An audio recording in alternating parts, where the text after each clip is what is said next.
పరలోకములో ఉన్నటువంటి దేవుడే, పరలోకమందును భూమి మీదను సర్వ అధికారము కలిగినటువంటి దేవుడే భూమి మీదకు వచ్చి మనుషులకు సువార్తను ప్రకటిస్తున్నాడు.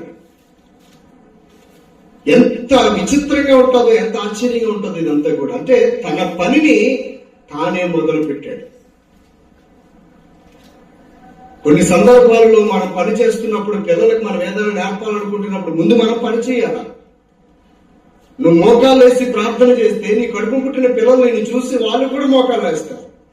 అమ్మ బింది పట్టుకొని నీళ్లు మోస్తే కూతురు కూడా చిన్న తెప్పాలో లేకపోతే చెంబ పట్టుకొని తను కూడా అమ్మను ఫాలో అవుతుంది నీళ్లు పట్టుకొని. ఆ నీళ్లు తక్కువే నీ దృష్టిలో, కానీ నీ కూతురికి అవి చాలా ఎక్కువ.